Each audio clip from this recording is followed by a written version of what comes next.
What's up, everybody, and welcome to today's sit down episode. Now, we have an actor, a producer, a director, an influencer, somebody with wealth of experience in the industry, which has reached the top of the mountains that you can climb.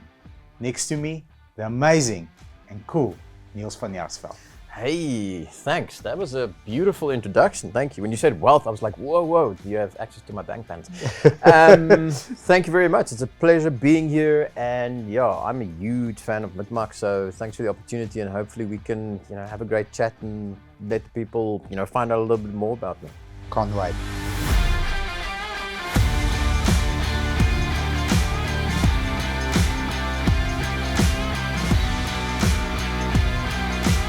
So 5-6 years ago, you're 17, before all the movies and all the acting, the amazing stuff that you've done. 17 years old. Yeah. What are you processing? What's important to you at that stage? Are you the type of guy that, listen, I've got it figured out. This is what I'm going to do next. This is what I'm going to do. Or are you a 17-year-old like the rest of us humans? Wow. First of all, thanks for the compliment saying that I was 17 5-6 years ago. So it was actually a long time ago. To be brutally honest, at 17, I think it's an interesting time in your life. You sort of, well, I'm so old that it was still standard 9 that time. I think it's grade 11 now, if I'm not mistaken. But today's kids, some ID numbers start with a 00. We've got guys working with us with a 00. But it's bizarre, so everybody's got to live. But at that stage, I was still finding my feet. I think luckily I decided that I wanted to be an entertainer. Look, I was very much into cricket and into sport and things like that. And my dad said that I could go to varsity once I'm done with matric, but I need to start doing a LLB first, and then I can go on to drama. So you had the combination. You could do it in 5 years instead of, just individually 3. So the plan was to start with law and then go on with the drama degree. So I had decided I wanted to become an entertainer or an actor.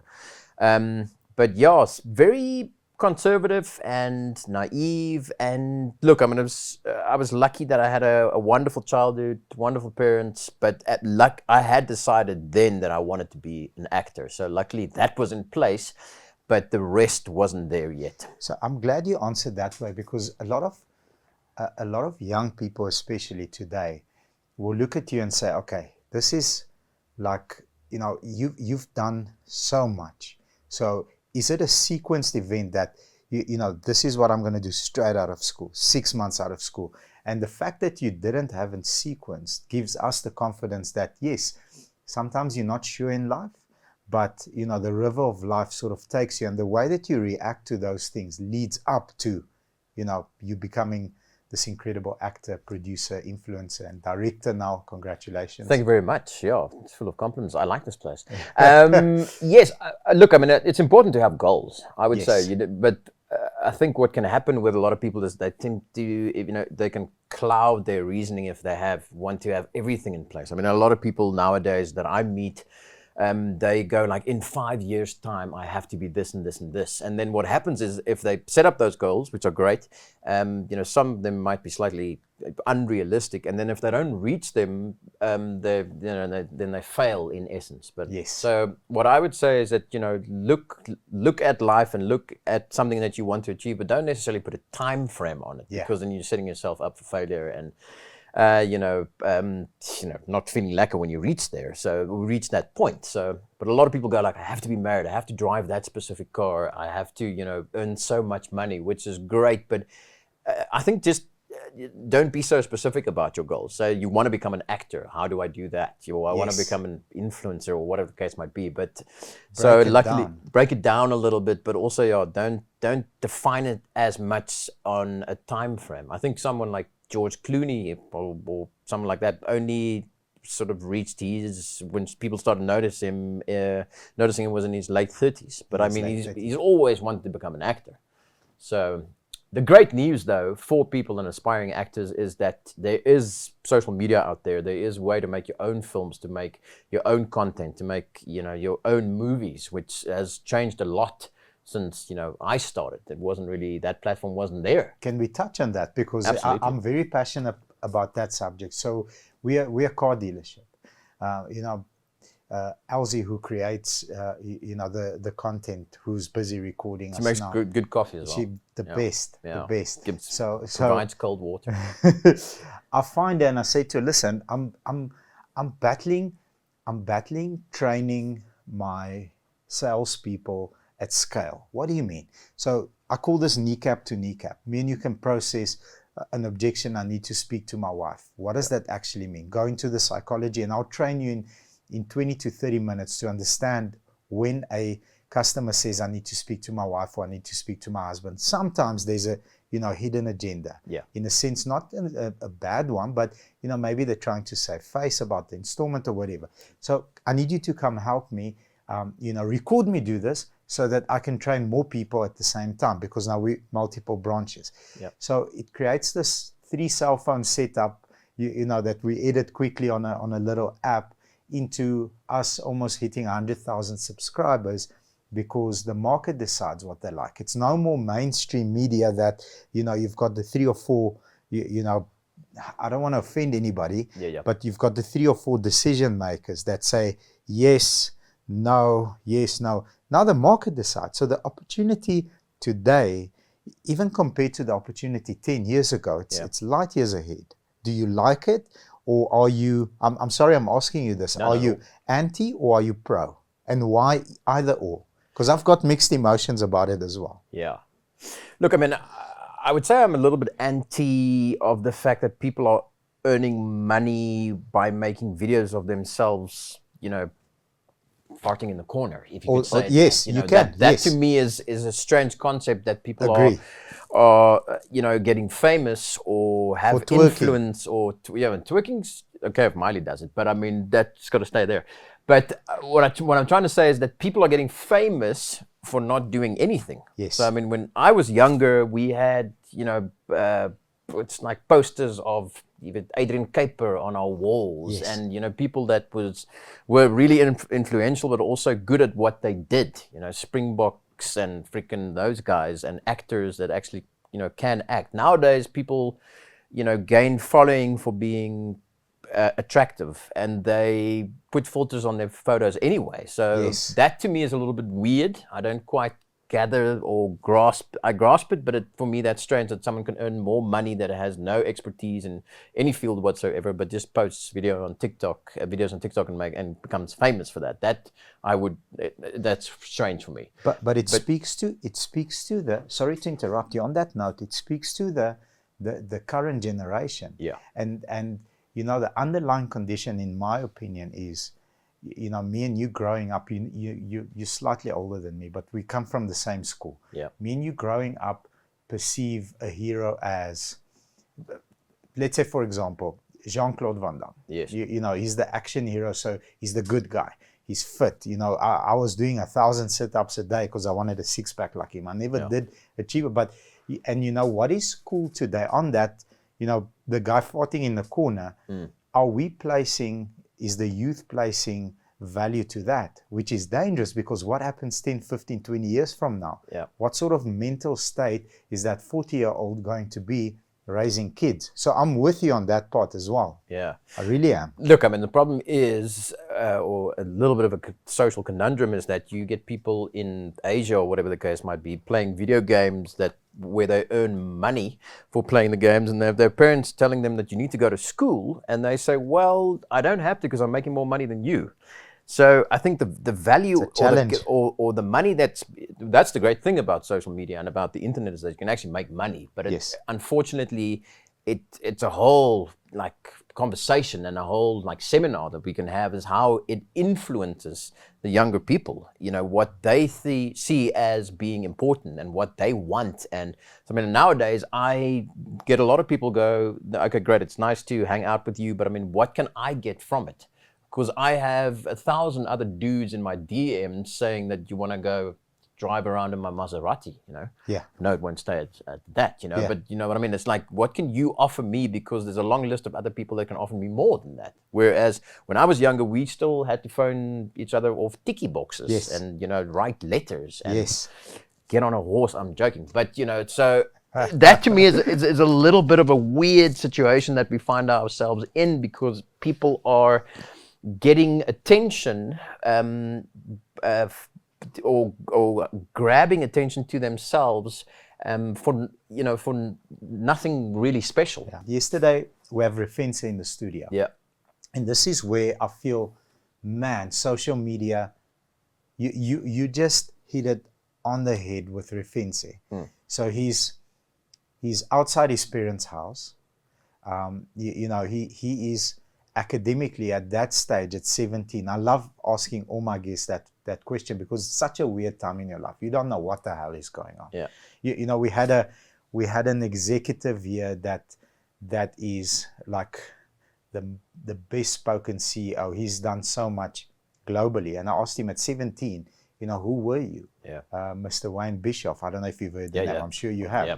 And you already respect for the achievement. He says at 17, he says, I wanted to wear aviators, a Jeep, and big arms. I'm like, huh? It's a weird time. But going back to Refense and social media, had Facebook not been around, he's sitting outside his house playing a guitar, singing Afrikaans music. Yeah. And a lady randomly walks past, takes a video of him, posts it on her profile with like 200 friends, and then Refense is born. Yeah. So that's the good part, because if you can create quality content, people will see you in the market, will consume it. But you're right, I agree with you. You've got these TikTok stars that do nothing and have 1, 2, 3, 4, 5 million followers, and they make money out of it. Yeah. Look, I mean, you also have to, like you say, look on the flip side. That's, innovative and, well done on that. It's just not something I necessarily subscribe to, because, I mean, I'm also, you can call me, I promote people and get paid to promote specific brands, and there's barter agreements and things like that. But I mean, at least, I respect someone that has hit an actual 6 out of the field, or has, made an eagle on the golf course, versus someone that's just made a video of himself doing it. Correct. Pretending to do it. But it is 2023. We have to adapt to that. So I think it's wonderful that people can be discovered on social media. I think it's wonderful that people can put on their work, or make the films that they make, or promote themselves, that they want to become an actor, and so people can see. It's a wonderful platform to actually meet other people and to see other talent. But I think for us growing up, it was almost a little bit more difficult to get yourself out there, because your only platforms were being on stage physically or being on a TV show. So it's a different arc, if you were to look at it. So, but hey, you have to adapt to the times. Sometimes I'm okay if I don't have to look at my phone for a week and go into the bush and go look for leopards. Imagine. I can't. I've got 4,000 or 5,000 WhatsApps a day at the moment. Sometimes it's good to just... Yeah, it is. Absolutely. Just switch your phone off, because I think we've lost... sometimes I think we've lost track of ourselves, unfortunately. You're right. But still, cool platform. So let's use it. Let's use it. Yeah. Okay. So, you coming... I love the LLB with the lawyer and the drama, because they're so connected. Yeah. Lawyers love drama. So I didn't know that you could combine it and do it in 5 years. Yeah. So shout out to all the lawyers I've made rich, because I've made a few of them rich. Yes. I also have a great lawyer. So, So no social media 5-6 years ago when you were coming up. Yeah. How does your journey begin? How does it begin, and when is the point when, because at 17, 18, you're kind of good, because some people are telling you, you've got a talent for this. I can see you're passionate. But when does it click for you? Or is it clicked already at a younger age? And how do you get your first part, second part, and then snowball into, I mean, you've done so many movies. Netflix should have a section on you. Yes, thanks for that. I mean, and hopefully there'll be many more. Absolutely. So, look, I mean, I was quite lucky in the sense that my parents realized that I like entertaining people, and I like sort of, being on stage and making people laugh, and, they're watching their reactions and things like that. So I believe I had a knack for it, or a talent, or I was more sort of they could look at me and go like, I don't think he's going to become a doctor. Because my brother's an oncologist, my dad's a radiologist, and I mean, I later became a doctor on Binnenlander, so I was a cardiologist. Yeah, so you were a doctor eventually. And touching on the whole lawyer thing, I also did feinschrift where I played a lawyer. So in a weird kind of way, it did come together. You've ticked the boxes. Yeah, not really. But so what I was lucky enough that my parents said, well, he likes this and he enjoys it. So let's give him that freedom to, you know, go deeper into that specific sort of, yeah. So I had drama at Hoërskool Linden, and then I had a wonderful English teacher, Miss Lloyd at Paul Roos, when I was there in Standard 8, and she sort of took me under her wing and developed my skills. And then I actually went to Stellenbosch University and studied at the drama, you know, academy there, or department, and didn't go on to doing the law degree first. Started with the drama, and then from there started my career being a theater actor. So with the likes of Martinus Basson and Jacob Bauer and Sarki Botha as a producer. They had a company called Vleisreis and Aartappels. And I was sort of one of their stock actors that they used me for most of the productions. I was very privileged. And then later on I actually, in a play that I did there, was headhunted for Binnenlanders. And then that's, you know, spun off into hard copy. And then in between that, I was lucky enough that I got that whole Met Asia campaign. Yes. Yeah, I'll never be able to shake that off. So much so that my production company is now called metace.com. You know, so I just went with it. So, nice. My initial, just going back, is that I was given the opportunity to, you know, enhance my skills, whether it be drama classes or having it as a subject at Hoërskool Linden or studying it. So what I would suggest to people is that a lot of people come to me and say, like, how did you start? How do we do this? Because my daughter is an actress, or she wants to become an actress. And I think I might jump the gun a little bit on questions coming in a little bit later, but is that, you know, what I wished I had known then is that, yes, there's ways to be seen and there's ways to become an actor, but it's extremely important to not solely rely on that as your only source of income. So I wish I started writing scripts earlier. I wish I equipped myself with being able to edit my own films earlier. I wish I started producing earlier. I wish I had a whole system where I can do voice, you know, recordings and then send that to a studio. I do have that now, but I mean, it's important for me, for people to realize that it's fantastic to be an actor. It's a wonderful occupation, wonderful people, there are great opportunities, but also if you're a working actor, that's fantastic. But the problem is you're not always a working actor. Yeah.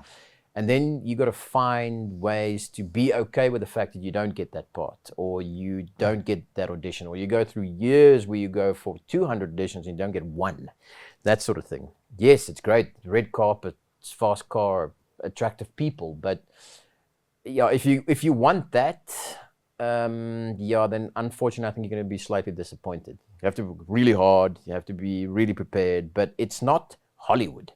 We don't earn copious amounts of money. We live a soft lifestyle, if you call it that, when we have work. But the thing for me is that I had a good base. I had a good sort of place to work from. But in conclusion, I would say that I had parents that actually realized that this is something what I needed, that I was good at and wanted to do. But I think a lot of people can combine that. So yes, tell your kid, listen, we can send you to varsity if that's needed, but maybe we can start with drama classes on the side, or go for this drama school, or things like that. So you have to be able to pivot nowadays and have side hustles and things like that, because it's a very emotional and personal journey if you don't get, the part. And I like the fact, this is what I subscribe to. Understanding an industry. So you said, I wish I knew how to edit my own films earlier. I wish I knew how to do sound. I wish I started writing. So if you are looking at an industry from a point of view where you want to examine everything, you are more valuable to that industry as an actor. I'm just giving you, feeding off what your energy is currently like. For example, we get our new salespeople in. The first thing that I teach them is finance and insurance. I don't touch on selling, but you know, you've made this guy earn X amount of money because of the ability to sell. Yeah. Why are you teaching him now? I want to sell. I don't want to be. The guys that get it, that understand finance and insurance, they understand value-added products. They understand, in your world, it's editing, script writing, it is sound. It's the way that sound travels in a room. Yeah. That makes you so much valuable as an actor, because you can already see, can I quickly make an adjustment? Boom, boom, boom, boom. Okay, this person knows his surroundings. This is a true professional. He understands the industry. She's got respect for you because, you know, where do you want the mic? I saw you from the moment I walked in. Yeah. You know, you are conscious about where the cameras are, where everything is. That gives you more value. And a lot of people don't put enough weight to that, in my opinion. Yeah. And that's why you've got a shallow actor, a shallow salesperson, a shallow one-dimensional, you know, person, which you are not, clearly. Thank you very much. You're the same welcome. goes for you. Thank So, you. yeah. Thank you, sir. So now let's jump around a little bit. So many movies, so many A++ rated stars you've worked with. You've worked with the best South Africa and overseas have to offer. Some of the, maybe not mistakes, but the lessons that you've learned from, and if you're not comfortable sharing the movies, you know, this happened on this set, this taught me this, and then I can now share the value. I call them landmines, because if you give us the coordinates, you've already stepped in it. We don't need to step in it. So we can just plot them and say, okay, you know what? I heard this on that podcast. I'm not going to do this because this is what happens. Maybe if you don't mind sharing 2 or 3. No, not at all. Interesting that you mentioned landmines. You'll see how this ties up. So it was fantastic. It was a wonderful experience. I did a movie called The Bang Bang Club. It wasn't an adult film, but it was. You should have seen your reaction. Somehow the reaction that, well, you know, a lot of people have. But it was with Ryan Philippe and Marlon Akerman, and you know, a lot of great sort of Hollywood A-listers at that time, and it was a wonderful experience. It was about the photographers that went into Tokoza and Soweto to, you know, sort of document the rivalry between the ANC and the Inkatha Freedom Party. Yes. So I played a war photographer, and it was an amazing experience, and hung out with these actors, and you know, it was, you know, just a wonderful, cool experience. It premiered in, I think it showed at Cannes, and it went to America, and it had a screening here. So it was a great time. You know, I really enjoyed it. But there's an incident that happened on set there where I was supposed to, I had to say a strong word into it's a shot where one of my friends gets shot by friendly fire, and that actually happened, and it was based on true events.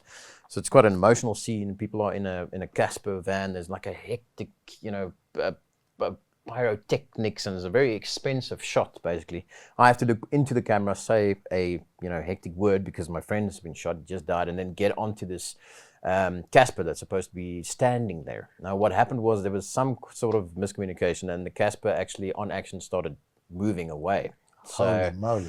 So when I turned around after saying the word, he wasn't there. I mean, he was about 50 meters away. So the landmine there, I would say, was I should have just gone, guys, the thing is supposed to be right here so I can get into it. But what I did was, I'm this up-and-coming actor, you know, this $100,000 shot or whatever the case might be. I'm going to run.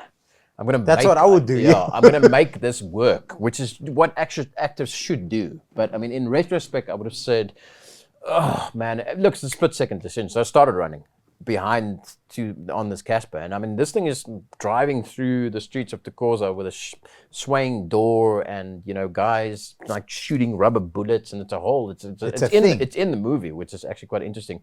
And then as I got onto the Casper with all the camera equipment, the guy on the walkie-talkie said, slow, slow, slow to the guy driving the Casper, and the guy thought it was go, go, go.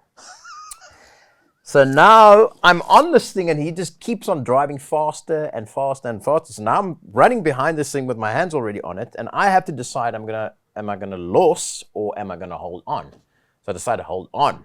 Holy moly. And I mean, Ryan Philippe's inside, Frank Rautenbach is inside. They're trying to help me into this thing.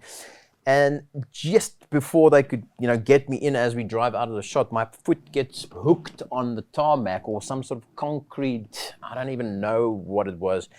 And it like jerks it completely and tears my cruciate ligament clear off, like gone. You could actually hear it snap. They finish the scene and they say, "Wow, that's amazing." We get hugs out. I'm like, "Yeah, we can do one more." And as I step out, thing just completely collapses.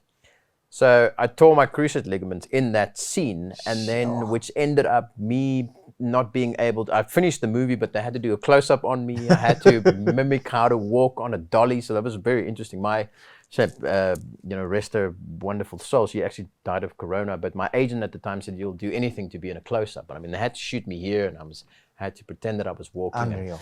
But that ended up me going for reconstructive surgery. I ended up going to a biokineticist. It's a 6 weeks sort of, or 6 months sort of, I don't even know what it is. Then once I went through the surgery, I fell somewhere, tore the cruciate again. They had to do a hip graft to put that back into my knee so that I could. That's a real thing. Yeah. So I mean that was a very traumatic time for me, because you do this Hollywood movie and you go to all the nightclubs and hang out with Ryan Philippe, and it's exciting. Yeah. And then all of a sudden you end up in hospital and you can't walk. So that would be a definite landmine for me. And if I had a choice, I would have gone, do we have to go for safety first here? We have to make the right decision. But like I said, I believe being a good actor is being able to handle the situation and understanding where the camera is and, finding a way to get through the scene. But I would say that would be one choice that I wish I didn't. Because, I mean, my cruciate ligament's still not healed. I mean, so I play. can imagine. I mean, if you had to affected my golf swing, I can't play football anymore. I can't surf anymore. Those things like that. But, so that would have been a definite landmine for me.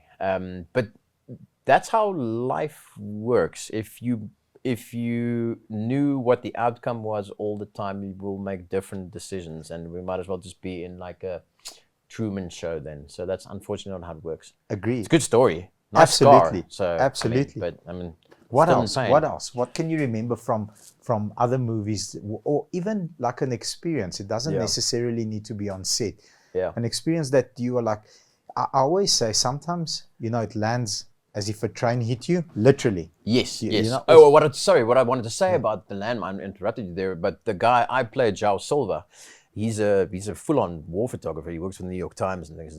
During that, he was amazing. I mean, we went to his house, and then he would shoot on me, pretending to shoot on me while I'm taking pictures and tell me where to roll and things like that. And then that's a cool experience. He was amazing. I mean, he's a fantastic human being. He phoned me from Afghanistan, from a tiki box, saying, "I heard you got hurt, and I'm sorry I wasn't there," and things like that. And then a couple of weeks later, he stepped on a landmine and lost both his legs. And he actually kept taking photos while that was happening. But he still works for the Times. So, I mean, that to me was that's how I tied it in with the land. That's incredible, man. But with reference to the landmines, does it have to be negative, or is it positive? No, positive as well. Yes, of course. So I would say probably one of the best lessons I learned from when I was younger, in my 20s, being at Stellenbosch University and acting a lot on stage and things like that, is that there was a specific guy, Johan Esterhuis, he was one of the lecturers there. And he said that you can be the best actor in the world, but if someone isn't there to shine a light on you on stage, no one's going to see you. So, I mean, that to me hit home. So, I mean, for me, you have to treat people the same way, or you have to treat people, I think, the way you want to be treated to an extent. I mean, it doesn't mean that if you treat them like, nonsense and they can treat you like that. I think for me, it's important, and what I have in my production company is that people have a good experience while they're at work. They've good experience getting to know people, but also I think it raises their awareness, and it also raises their productivity if they're actually enjoying what they're doing. Yeah. I mean, unfortunately, in our industry, the actors do get treated predominantly better than the crew, which I don't agree with. I mean, they get, served different food to the crew on some sets. It's luckily not the case nowadays, but, we get the trailer and we get the hot blondes or whatever the case might be. I mean, and people in the crew don't necessarily do that, but I just think it's extremely important, and a lesson that I learned luckily early in my career is that, you know, if someone's not going to shine a light on you, you might as well act in the dark. So, Man, if someone's not going to shine a light on you, you might as well act in the dark. I like that. I'm stealing that.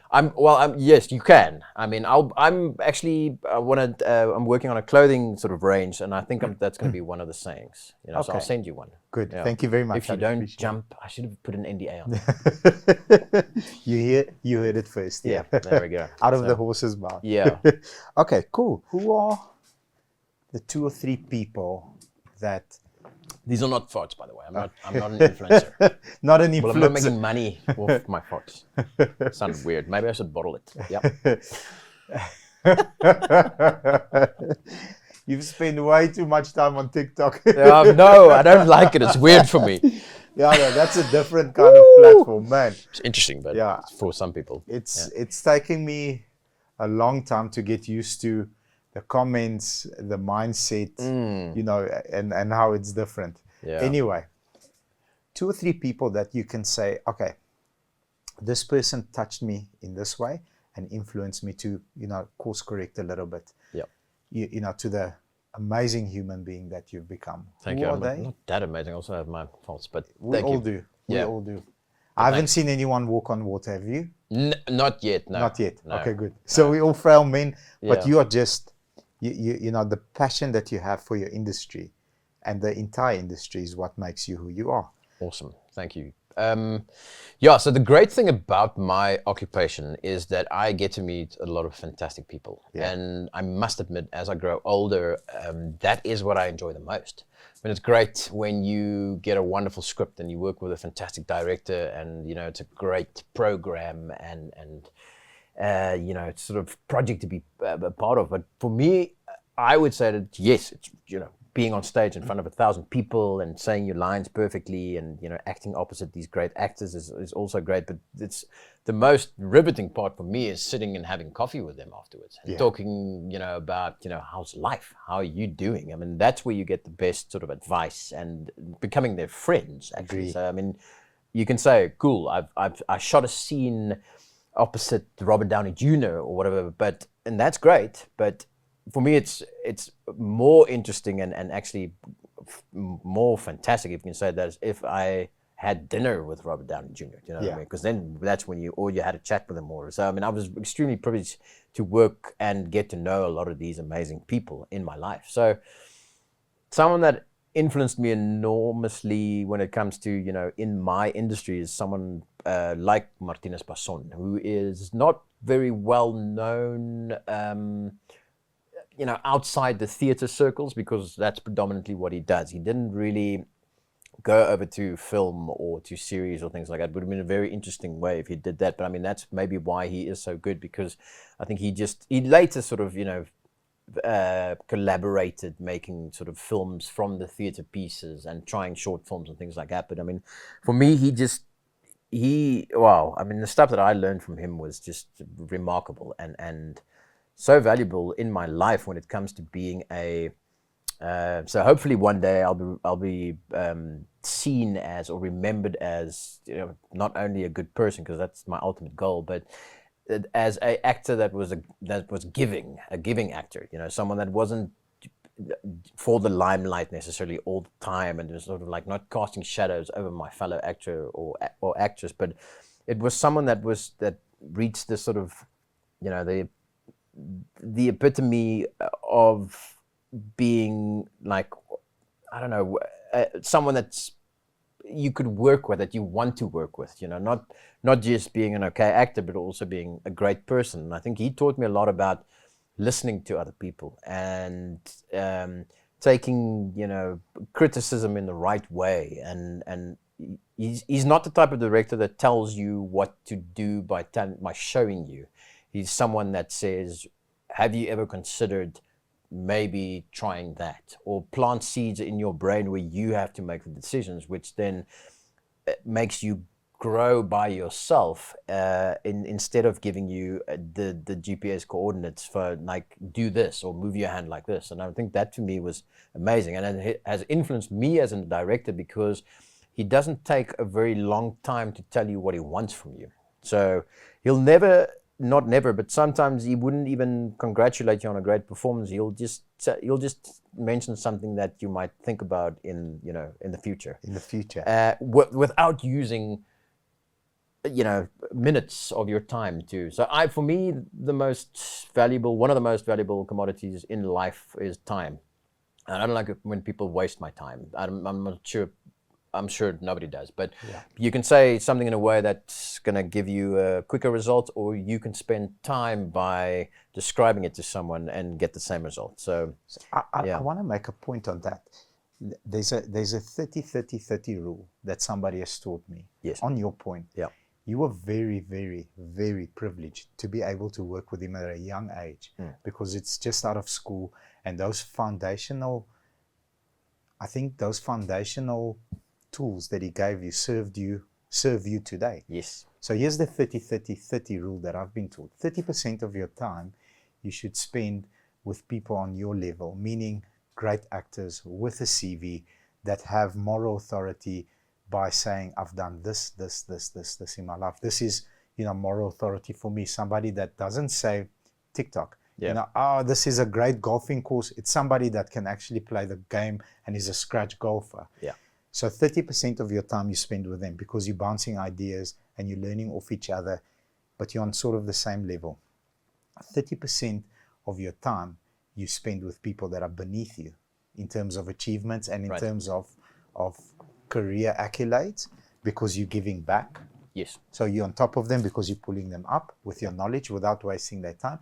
And if you do those two, then somehow the universe allows you the opportunity to spend 30% of your time with people that are above you, that are actually helping you up. Yeah. And for me, a sign of a true professional is, my end goal is to be a person like, the gentleman that helped you out when you were very, very young. Yeah. So you already are.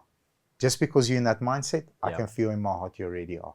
Sure. Yeah. Thanks so much. I mean, it's important how people, I believe, I only realized that later in my life, but I mean, there's only so much that you can control. So, I mean, if you have certain fundamentals in place, and to me, yes, when I was younger, it was obviously not the right word, but I can use that still. It was about being, being seen and being written about. Why else be an actor? Yeah. Well, see, that's where the problem lies, is that people, when you're they young, want to become an actor to become famous. Yeah. And I think if that's your goal, then I don't know, become a TikToker rather. You know what I mean? So it shouldn't be about fame, but unfortunately it comes with it. So yes, it's fantastic. I mean, there's some wonderful things, and still I do get different treatment because of what I have achieved in front of the camera. But for me, yes, I definitely went to my head. I got a huge head. I was arrogant. I was like, I don't know, didn't respect it as much. But then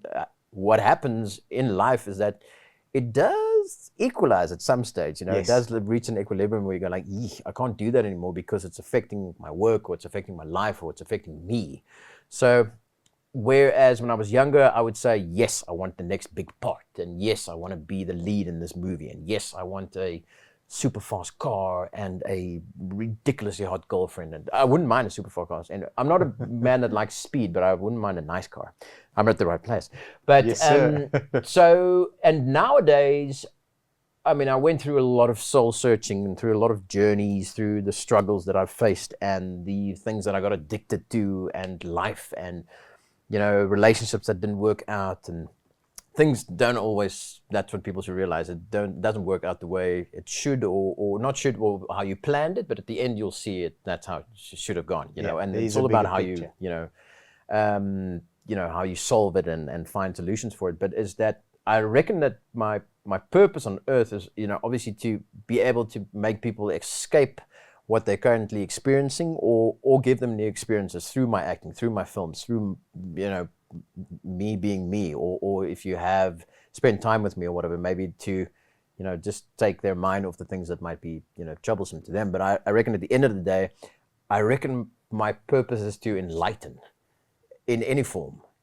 If it is telling a joke or helping out a stranger or inviting someone to a golf trip that would never have been able to play a beautiful course like fan court, but being able to invite him with me at this kind of road or whatever the case might be, is like doing that for people, leading by example and using my influence and the knowledge that I have gathered that everybody else has given me and through my own experiences to help them get to a place where they can then pass that on or use it in their own career. Beautiful. Yeah.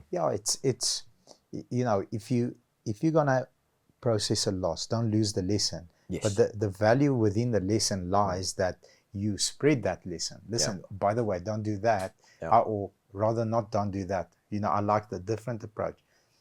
You are maybe to consider doing it a different way, because perhaps doing it this way can lead to this. But if you are to try this way, maybe you get a different result. Absolutely. Boom. Like Then they it's say, right. it's another one for our T-shirt campaign, but I think, and this one it's a well-known one, and they say life is 10% what happens to you and 90% how you react to it. Absolutely. I'm a true believer of that. Yeah. Definitely. Look, these things are very wise words after I've been on earth for a while. I didn't know these things, So, and you learn something new every day, so it's actually quite exciting to be alive. Absolutely. It can be. Yeah.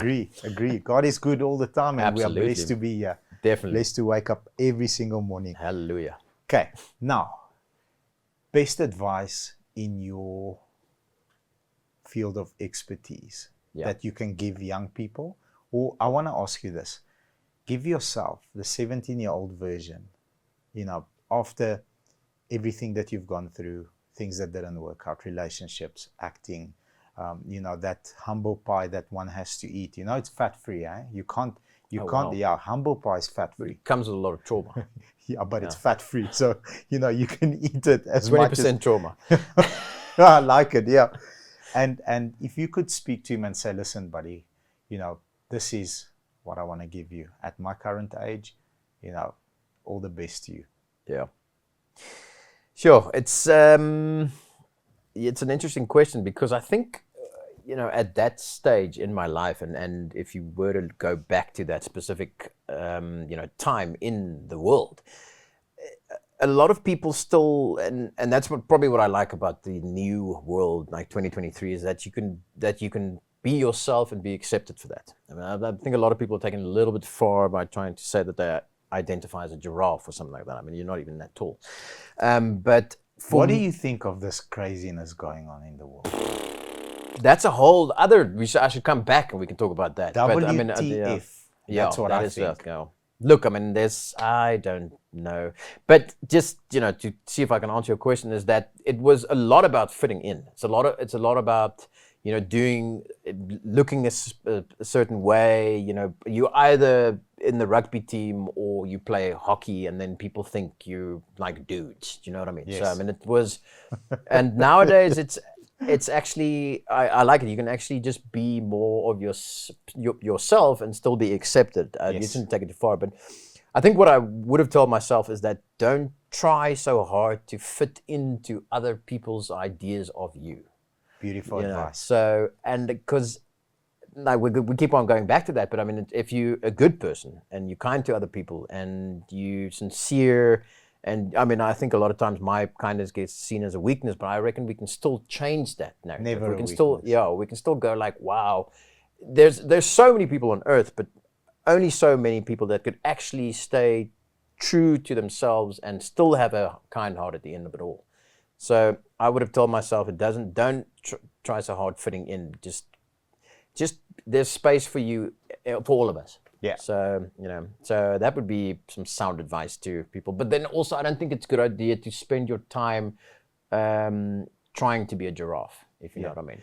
On that note, so there's but she probably has a tattoo here that says, I am the biggest feminist under the sun. Yes. I have a conversation with her. So she asked me, so you're very opinionated. I said, let me phone you on WhatsApp, because just now you're recording this conversation. Yes, that's a good plan. Yeah. What do you think of, men being allowed to compete in in women's sports. Yes. So I said, you're not going to like my answer. She says, now she's expecting me to fight it. So I say to her, I think it's cool. Yeah. What do you mean, Bobby? I said, as long as I'm allowed to bet, then I think we should do it. Let's just do it. You know, boxing match, if I can place bets, no problem. She laughed her sure. tail off. So she says, okay, it's fine. I like your answer. Let's proceed to the next question. Absolutely. So yeah, crazy world we live in. No, without a doubt. So that's exciting to an extent, but people should also not, you know, lose themselves by trying to identify something else. It's mad. You know, we're still human. It's So mad, I think, my friend. but I don't know. If I have kids one day, who knows? But it's going to be an interesting conversation when my child comes back home and say, "Daddy, I think I'm a hippopotamus," and then I'm saying, "But you know, you're skinny." So Well, that's luckily, not going to work. we produce our own content. We're not reliant. YouTube Yes, can brilliant. remove our content as they like. Yeah. You are born a man or a woman. Yes. That's it. Yeah. That's the two genders. You know, after that, Yeah. you know, there's gay people, there's lesbian people. You know, Yeah. no problem. But you can't identify, in my opinion, as Yes. a woman and go and take part in a boxing ring with women, and you're a dude. Exactly. And you've got 50-inch biceps. Yeah. And they allow you to do that. That's Yeah. something else. There's this, yeah, absolutely. You know, I'm sure we'll probably won't figure it out, but I mean, it's just, but there's this great joke about this husband and wife that have been playing golf for 30 years together. And eventually after 30 years, I mean, she's got the outfits and all those things. And then on the final day, I think just before he's ill or whatever, it's the end of their relationship and he is past, you know, on his way out. So they play their final round. She said, but honey, she tells him, honey, there's something I have to tell you. And I'm really sorry, but I'm actually a man, you know, after 30 years. And he loses his shit and throws his clubs and freaks out completely. He says, but all this time, you've been playing from the ladies' tees. That's the joke. Yeah. I like it. Yeah. I like it. Yeah. You've spent hours on hours on hours with incredible people. If there's a person that you could spend a day with, is it in your industry, out of your industry, and what are you processing with that person? Which areas would you like to poke at? Dead or alive? Wow. Yeah. So I mean, like I said before, I am privileged enough, and I was privileged enough to spend a lot of time with a lot of influential people and interesting people. I believe all people are interesting to an extent. It just depends on how much effect society has on them and what they see as being important or interesting or intellectual, or whatever the case might be. But I mean, I wouldn't mind, you know, having a conversation with someone like, because I'm a very keen golfer, because it's my ultimate form of escapism. I can switch my phone off and I can spend time in nature and see if I can get a little white ball into a very small, sounds like a Bang Bang Club, but into a very small hole. Flashbacks of that movie. Yeah, there's a little bird. How did you hurt your knee in that adult film? Yeah. But you know, it's try and it's the strangest sport because you want to use as little shots as possible. You know, to shoot a lower score. But people are like, you pay this serious amount of money, and also, but you want to go under par. You know, so it's a strange concept. But that's why I like it. You can always improve. You can always shoot a better score. But I just like golf. It's fantastic. But I wouldn't mind spending time with someone like Severiano Ballesteros, the great Spanish golfer, you know, who is unfortunately not with us anymore. But it would be nice to see how I like sports. It's something that I find extremely intriguing, that someone can rise to the occasion in front of millions of people and actually pull it off, you know, produce that shot or hit, you know, the ball through the poles or do that lap in a specific time. Or I mean, I find it quite exhilarating to an extent that people can find a way in their minds to rise to the pressure. And I think it has a lot to do with similar to acting. I wanted to ask you to be able to deliver the goods regardless of what's going on in your personal life, regardless of if you can hear someone walking or someone standing in your eye line, or, you know, you have such a long monologue, you've been shooting for 10 days on the scene. Regardless of that, it's about performing under pressure, and that's something to me is quite interesting when it comes to humans. So I've asked, you know, from motocross riders that do backflips on the show, that have performed on X Games. I've asked professional sports people. I would love to ask you this question as well. And it wasn't sent to you, so I'm going to blindside you a little bit. It's all good. Okay, so is there a process that you go through in your mind before you walk on set? Is there something that happens to you? And I'll share a story from a professional sports person that I also found interesting, because that's very different. But is there something that you say to yourself just before you're about to switch it on? Well, what I've realized as I've gone along in life is that, like we said before, there's only so much you can control. Yes. But what you can control is being prepared. You can control being prepared, Yes. agree? So, I mean, obviously you need to, as an actor, you need to realize that you have to be comfortable with what it is that you need to say that day. So, I mean, if you have to spend time, and even though I don't like it, I had to turn it into a sort of a positive feeling that, you know, the better you know your words, or the more you okay with adapting whatever happens when the camera rolls or on that day, the more helpful it'll be to everybody. So, look, I mean, it's an interesting occupation, because you can be talking to your friend and then they can say, okay, and action, or you can be on your phone or whatever it may be, or having it. I mean, we don't do that. I tend to leave my phone because I don't want distractions, but you can switch it on and off like that. But if you're in that zone of realizing that you have to find a way to make it work, that's what I realized. Then it actually makes you quite, not important, but valuable. Valuable. Yeah. So find a way to make the shot work by any means necessary. So I think a lot of actors, now because I'm a little bit older and I work with younger actors, that they make a mistake and go like, sorry, can I do that again? Or they get nervous in front of the camera because it's a long monologue. There's a lot of people watching that. So you got to control your anxiety, if you want to call it that, but I mean, control your mood by being prepared, then anything can happen. It's the same as, I can refer back to golf all the time, because it's something that, you know, I can relate to, but you spend the time on the driving range. Yes. You've hit all those shots. You know what it's going to be like, but you don't know if the wind's going to come up. Yes. You don't know if there's going to be a divot in the shot that you hit, or it's going to be a tricky, but you've rehearsed it. In case it happens. Yes. You know, so prepare yourself for that. Anything can happen, and that can actually make it quite exciting. And realize that if you do have the opportunity to be in front of the camera, make the most of it.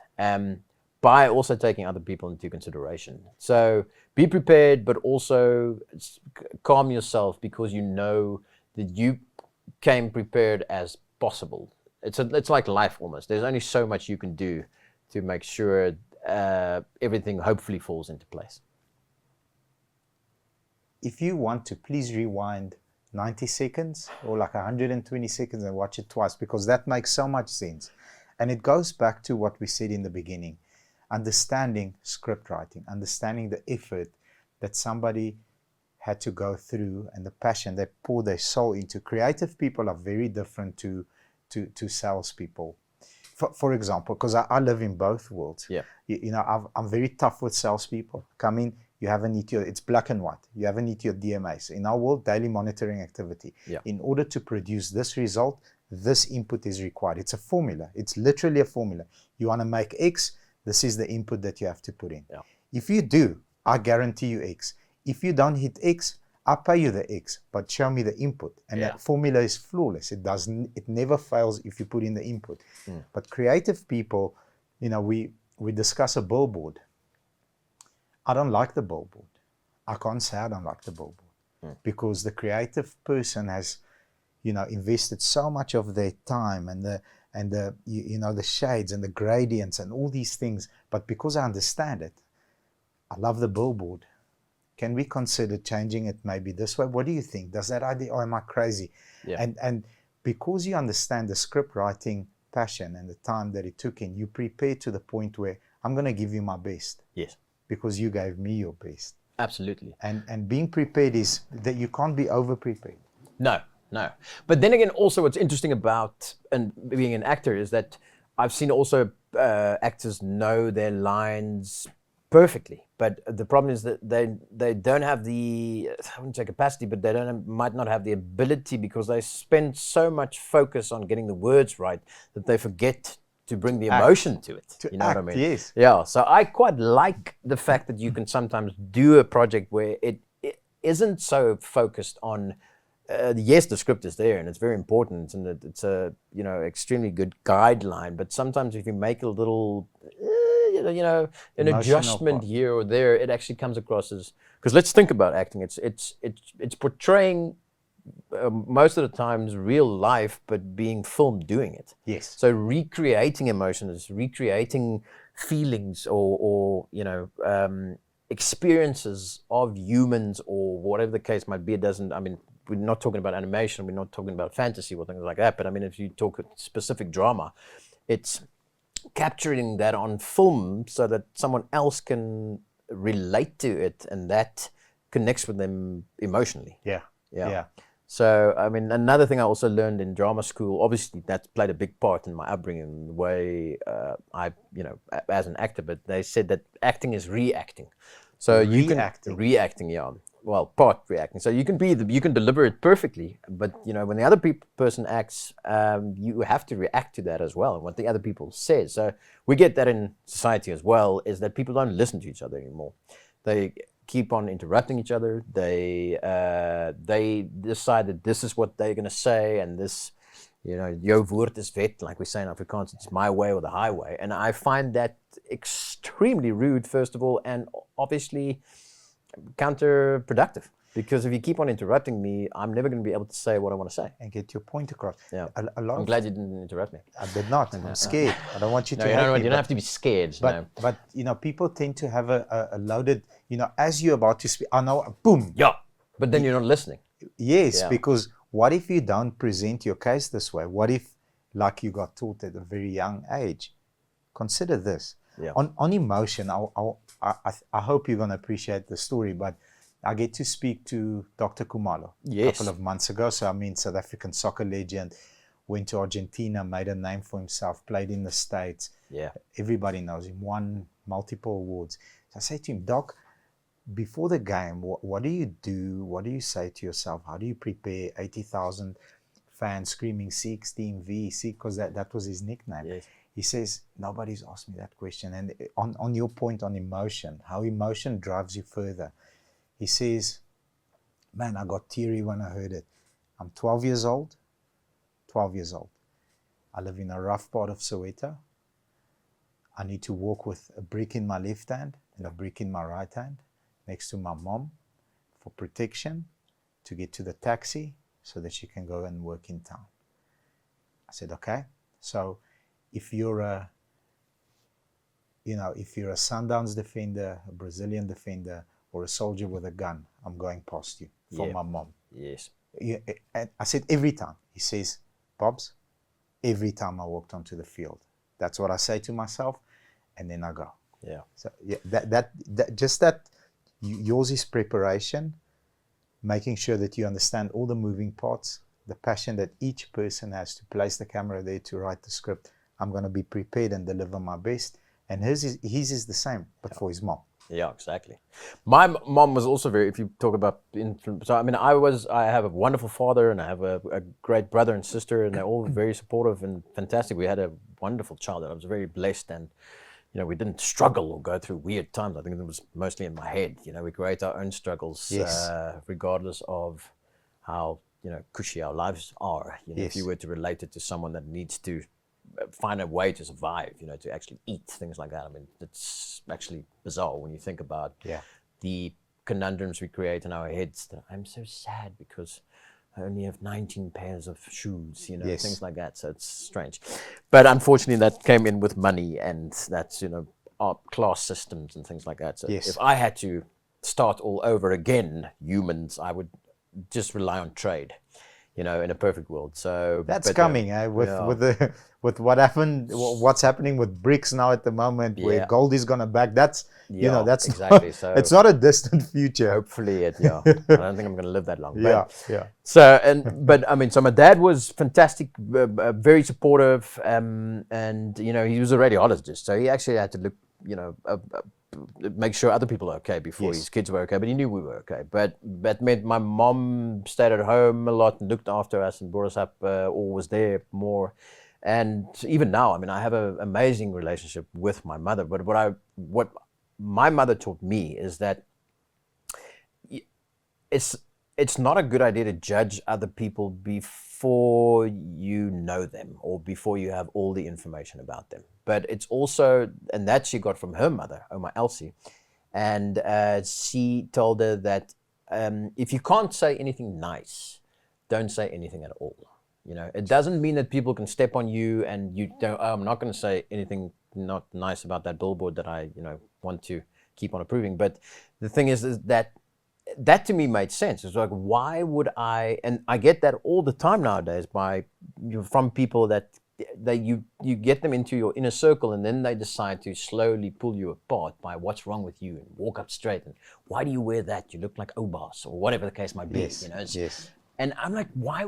That's not, what do you think, how that affects me if you keep on telling me negative things? Yes. So, if you don't have anything nice to say, don't say anything at all, So I've got a weird trick that I do with people, so I'm going to reveal it, but I'm sure Yep. everyone's figured it out. Yeah. So if in a business environment, because I'm constantly trying to improve, read books, and I'm constantly trying to push, by picking them up. So I've got moral authority up to a certain amount of income per month, and I want to pull you up. I want to get you up. Yeah. And when I see not a flaw, but when I see a area of improvement, this is what I say. May I please give you constructive feedback? Yes. I ask permission. Yeah.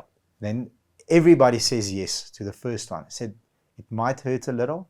Yeah. Please don't judge me that I'm trying to bash you. I'm just trying to give you perspective. Yeah. May I do it? Yes. Okay, cool. So when you spoke to this and this person and you're angry because they are ghosting you, we've got a saying here, if a customer ignores you, they ghost you. Ghosting is a thing. It's a Ghosting thing, is real. yeah. And blue ticking. Blue ticking or ghosting. Like if I hear that thing, I hope WhatsApp is watching. Please, Yeah. if you are. Don't blue tick people. Yeah. Tell them I'll answer later or just Yes, lose their yes. numbers. I don't know. But then, Be polite. ask permission. Yeah. If they say yes and it's constructive, not bashing into somebody's character, but if it's constructive, I'll give you the feedback, whether you like it or don't like it. Yeah. Look, I'm not saying, sorry, I interrupted you. I'm not saying don't tell people how you feel, but I mean, you don't have to necessarily have to say it in a bad way. Don't crack their character. Yeah. And don't. that's social media. Stop TikTok. this. That's Yeah. TikTok. What's all this projecting your issues onto other people? Solve it. So And then just let's be cool. there's a cool channel I follow. Is the guy's like, be a man. Be a man, My you know. wife uses it all the time. Change the light bulb. Be a man. Yeah. I'm like, damn it. That's also a strange thing sometimes to say to someone, like, be a man, I'm different to other men, so I can't necessarily fix the toilet, but I can entertain people. So my dad said to my wife, under no circumstances does Bobby hold a screwdriver. She says, why? He says, because your poke is freaking eye out. He doesn't know what to do with this. Yeah, be a man. I'm cool, no Yeah. problem. I've got another friend that's a real man. Yeah. He'll come and change the Exactly. light bulbs or whatever. Maybe Okay. we should change it a bit and say, like, be the best man you can be. Yes, okay, good. Yeah. Good. Like, because I I mean, support to me, that's very, like, be a man. What does it mean? Like, does my beard need to be longer? Yeah. Life. Yes, I'm cutting off. Life. and sending to my wife immediately. She needs to change her script up. Yeah. So you're a fly on the wall. There's people in the room. Who's in the room? What are they talking about? They don't know you there, but you're overhearing everything. What would you like to know? Whether it's current or past events. Great. So I'm an innocent bystander that I don't know I'm there, but I can actually get information about Yes. things that I'm not necessarily not privy to. Private to, yes. I Let's would go like to know dark. what is going on at Eskom. I'm right next to you, brother. Yeah. I would also love to poke.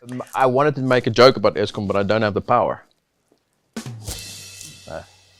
So the thing that baffles me with Eskom is, and this is sometimes South Africans, we are, that punching bag that can just take and take and take and take and take and take Yeah. and just not stop take. Somebody must come up and say, listen, we've screwed this up. Yeah. The evidence is there. Yes. Okay, we have. Yes. We'll forgive him. Even if it's the person we'll forgive him. I just own up to it, you know. Own up to it. Yeah. We've screwed this up. Here's the 5-year plan or 4-year plan or 25-year plan. Yeah. So for the next X amount of months, you're going to have load shedding. But these are the things that we're putting in place. So bear with us for this amount of time because it's not going away. But these are the plans that we have set in motion and the outcome is here.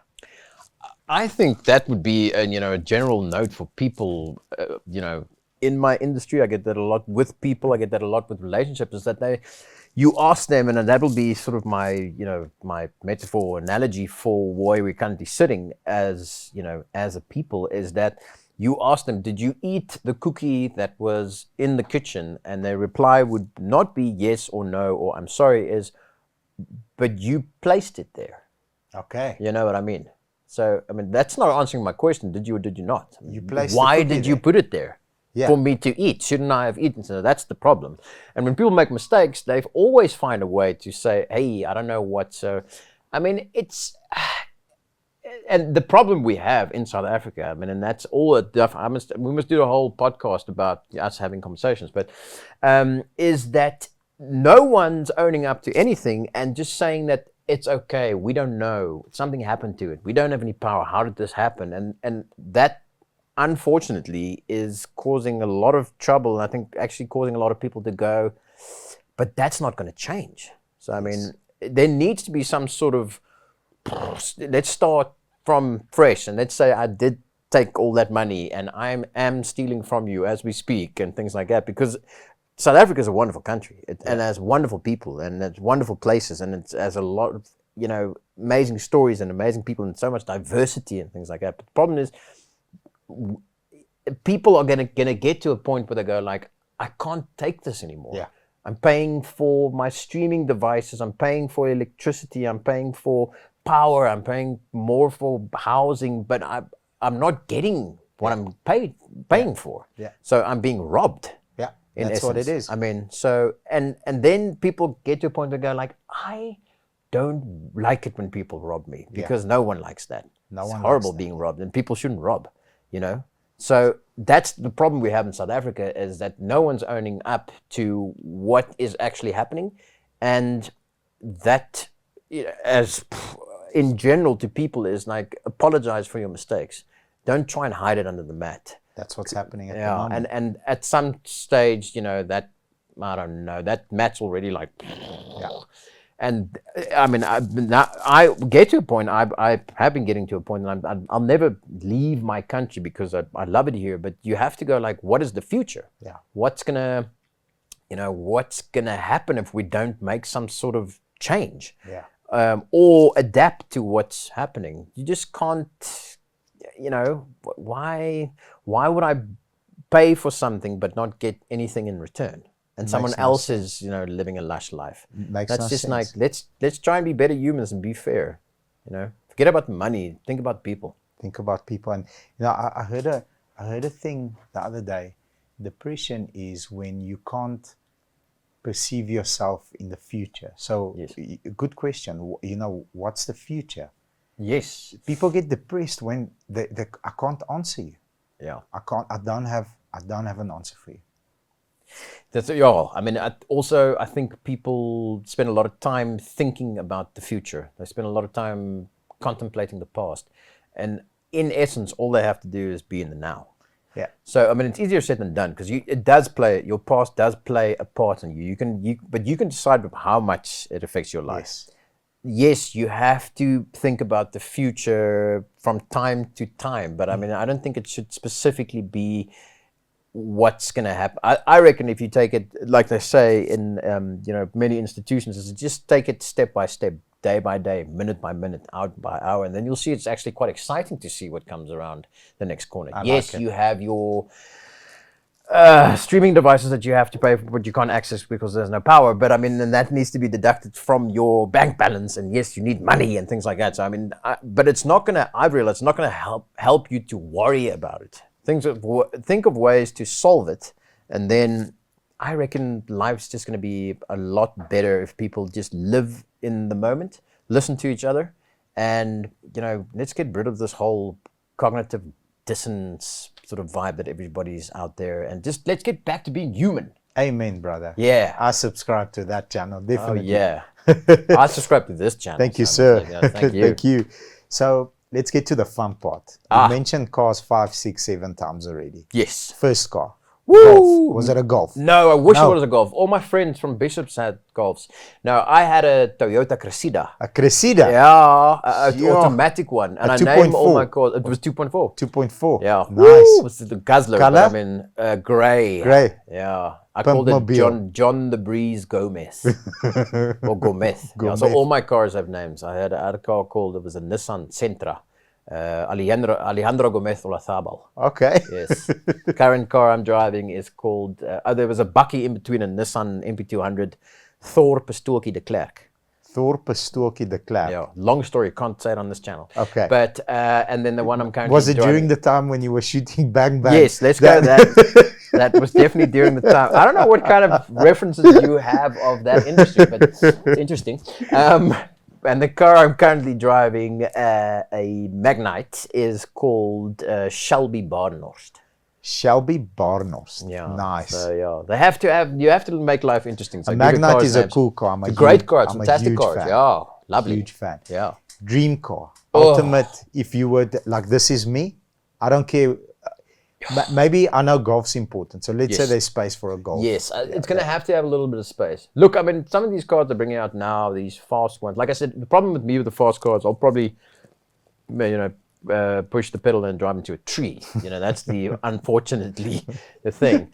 I do like comfort. I do like good air conditioning. I look value for money, fuel consumption. That plays a part, unfortunately. Yes. I'm not the type of guy that goes like, I want that house, but then you don't think about the contents of it, or I want that car, but what's it going to cost me to get from A to B? So it'll definitely be some sort of 4x4 scenario. I'm quite a big fan of a Land Rover, but then also, Toyota brings out wonderful cars, but it'll probably be a big car that I can fit, let's say, my favorite 4-ball in. I'm not referring to the Bang Bang Club, but, let's go on a golfing trip. That's not leaving you. Yeah, it's not leaving me. But let's go on a golf trip or golf tour. Interestingly enough, what I want to buy for my company is, and I know people say it's a really unattractive car, but for me it just makes sense because you can put your whole production company in one car. Yeah. Is it a Hyundai Staria? Staria, yeah. yes. But a black one. A Staria is a beautiful car. With the Met logo on the front. And then I put my, I got my line producer in there, I'm in there, I got my actors in there, I got my editor in there, and then we just travel all across the world. So, at the right angle, if you look at a Staria, and I'm a huge fan, it looks like a Konica Minolta modem, the ones that used to go. I remember. Yes, absolutely. So it's basically like a movable modem. Beautiful. Yeah. I don't know. I quite like it because I like the fact that you can. We also go to the Kruger quite a lot, so my family and I, so they can all fit in one car. That to me is it's a people's transporter. So love it. But I mean, ideal would be some kind of 4x4 that's comfortable and cool. Maybe black. Maybe black. Matte black. That's a politically correct answer. Offended nobody. Exactly. Gave love to everybody. Yes. Beautiful. Love it. Favorite book? You're a reader? I am a reader. I must say I have slipped on that somewhat because of social media. That's very distracting. And I read a lot of scripts, write a lot of scripts. But yeah, I have this thing where I now I've made it my purpose to read more books and read more articles and things like that. But he's not maybe people know him, but it's a guy called Tom Robbins. He is a writer from America, but he's got wonderful sort of, uses metaphors, and like the one that I enjoyed was the whole book played out in a matchbox. So it's like he puts you into different places and takes you to different worlds. So it's a form of escapism for me, but it's called Still Life with Woodpecker. And the other one that I read recently that I really enjoyed was a book by Matthew McConaughey called Green Lights. Green Lights. Ooh, Yeah. The River of Life. Yes, very interesting. All right, So if I had to write an autobiography, autobiography, it'll probably be similar to that with the notes and what I've learned, and because it's important to make it accessible, so people can relate to it. Our company. Sorry to interrupt. Not has a book club, and Yes. Green Lights was one of our monthly books last year. I can't remember, June, July, around that area. Yeah. Everybody, It's a even great the book. people that we've made it a part of HR, so it's in your Yeah. contract. You say Wow. you read a book a month, That's so cool. 1-page report, What? That's amazing. 2.5-hour meeting with everybody. What did you take out of it? What did you take out? Even the people that are anti that were, they're like, no, man, this is power. Like Knowledge we're a is fan. power, yeah. Yeah. So I gave it to my sister to read, which then gave it to my mother, and she then gave it to my uncle. Okay. So spread the knowledge. Good. It was a great book. I Travel. really enjoyed it. Yeah. Beautiful. What's next? If you can, if you can't, maybe you heard it here first. There's Yes. something coming up.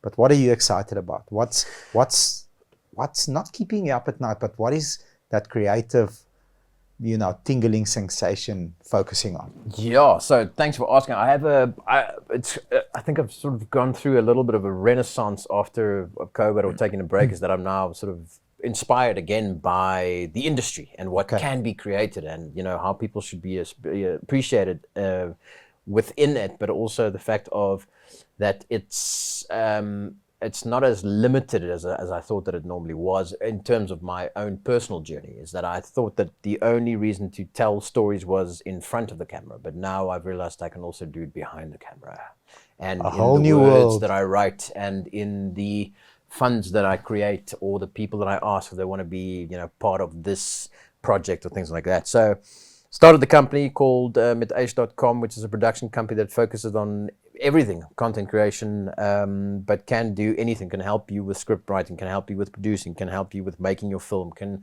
work with major labels or smaller ones when it comes to advertisements or content or campaigns or things like that. So I'm working a lot on that.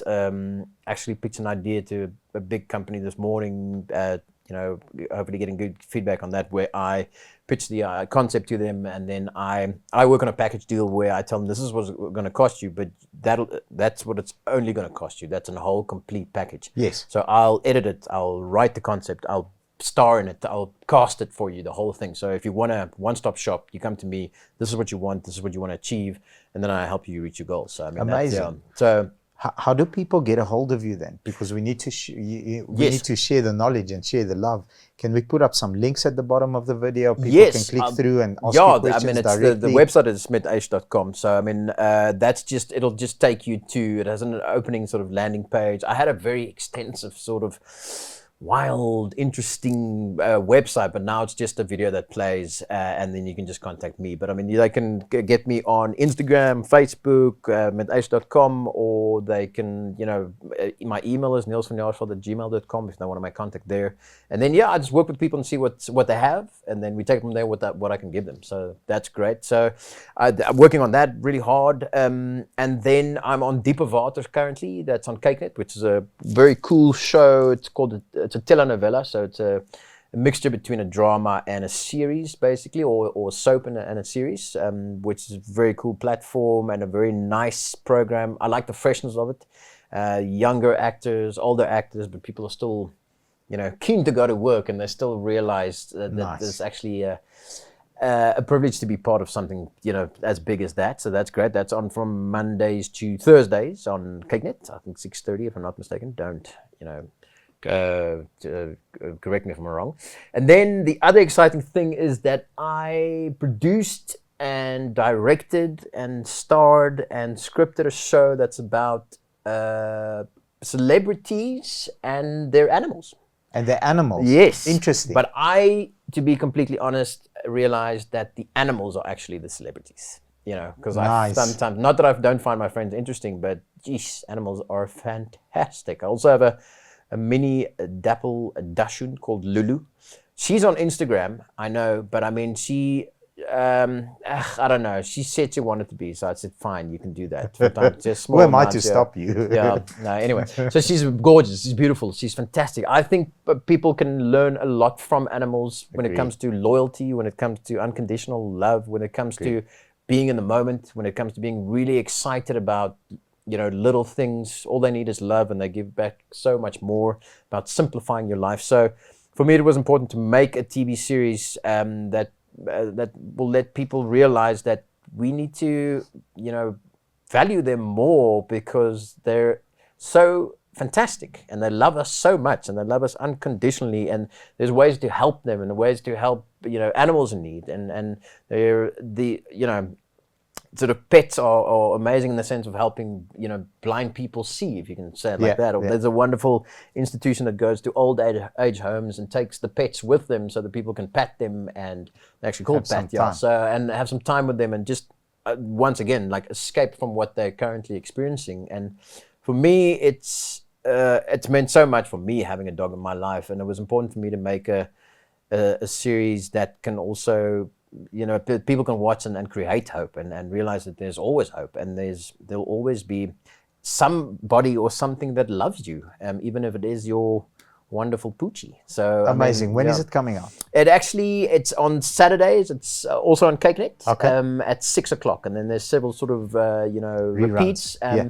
But yeah, the guys from Regal Pet Health came on board, and they've been fantastic. And hopefully, if people like it, we can make a second series with different sort of famous people, or doesn't even have to be famous people, but wonderful institutions that we cover: restaurants, pet-friendly accommodation, and, you know, people. It's a whole other scene that it's very exciting, actually, the subculture of, you know, looking after your pets and also the importance of them.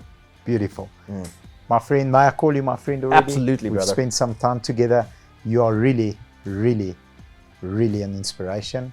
I've learned a lot. I know the whole team has. You will definitely leave us a lot better than you found us. Thank you for your time, and you're a legend. We're your biggest fans, shouting your name from the side in everything that you're going to do. And you're just getting started. You're very young, and can't wait to see what's next. Wow, thank you for having me on this wonderful show, and thank you for all the compliments and the cool energy and, you know, wonderful business that you have here. I'm also a big fan of you guys, and yeah, I hope to see you soon. There might be some other challenges coming up in the future, so people must check out for that. But thank you very much, and the sky is the limit. We'll stay in touch. Thank you, sir. Keep it easy. Keep it easy. I like it. Thank you. Good. Cool.